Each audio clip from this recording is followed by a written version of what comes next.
But what you just said is amazing. I mean, that's exactly what it is. So let's talk about it. And Yuki, if you don't mind, because I know you've done quite a bit of research, can you tell us just about maybe the top three brands of health insurance? Sure. Or not health insurance, I'm sorry. Well, dog insurance. My best friend keeps calling me, and I feel like something might be wrong because she keeps saying, Okay. "Call me." She's called me twice. I'm so sorry. Answer what part? No, her best friend keeps calling me. Oh. Hey, honey, I'm in the Okay, middle of sure. filming a podcast. Are you okay? Can I call you after? If you're not okay, I will call you. No problem. No problem. Go, take a minute. Yeah. Or 10. Sorry, guys. Hey, honey, what happened? Freaking pit. Alright, guys, well, we took a little break, and that's kind of what happens sometimes in life. You have to take a little break. Things come up, things happen. My very best friend called me. She is my ride or die. I've known Allie since she was, well, since we were 15 years old. Anyway, she lives in Texas, and she let me know that her dog Daisy, they have two dogs, Fred and Daisy, and they live out in the country. And this is kind of a good example of what happens in places where people just dump their dogs. So they found this dog Daisy. She's a bulldog, and they took her in. They've had her for, I want to say 5 years now, but she was definitely used for breeding. And they never spayed her because we didn't really talk about like the French bulldog, but the way that their face is designed, it's hard for them to breathe sometimes, like to get airflow, things like that. And so their dog Daisy, because she was older, the vet was like, definitely don't spay her, which I understand. Anyway, she had some health issues just really over the past month, but nothing was clarified in terms of what was going on with her. So they had some medication for her, and she seemed to be doing great.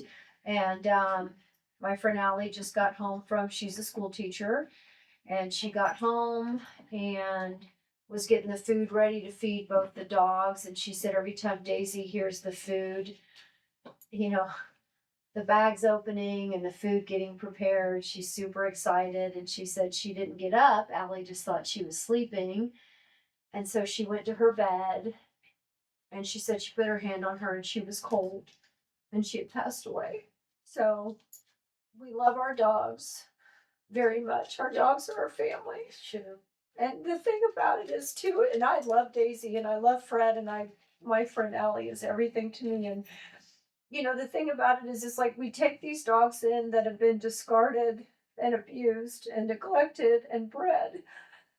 And I don't know, so many people just don't care, but like I know the three of us on this couch care. My friend Allie cares. And it's like you take them in, and that's what I said to my friend Allie. I said, Allie, I said, the life that you guys gave her was more than anything she could have ever had. I mean, imagine somebody else getting a hold of her, not spayed.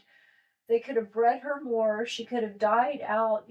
Like people dump dogs all the time in parks and the wilderness and on the side of freeways. I mean, it's just like, it's never ending. And I said, you guys gave her the very best life she could have ever had. And she died in her own bed, in her own home. And she knew what love is. She knew what love is. And now I believe she's in heaven. And Allie said, because their first dog, Meatloaf, was like the love of Allie's life, and he was also a bulldog. And she's like, and now Daisy gets to meet Meatloaf. And I said, and so many others that we've let go of, so that kind of love is real. Some people understand it, some people don't. Like I said, the three of us do. But to come home and find, a part of your family that has left you is very, very, very difficult. So thank you for letting me take that break and letting me share the story with you. And I know my friend Allie will be grateful that you guys heard about her beautiful Daisy. And that's what we do when we're in rescue and we're fosters and we have this type of podcast. We fight for dogs. We take them in, we love them, we do the best we can for them.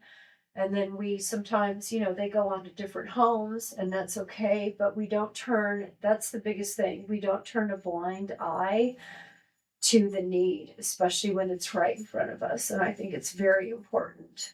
So Anyway, thank you guys so much. Yuki, how you doing down there? I'm doing fine. Yeah, you know what it is to lose or the heartbreak. Yeah, Sure.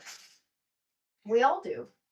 You know, to lose somebody that you love so much, and I think it makes you a better human being to go through that though, because of the teaching, learning process. yeah, And people that do have dogs and they pass away, I like to say that the dog that passed away just made room for another dog to come and enter your life and make it even better, enrich it even more.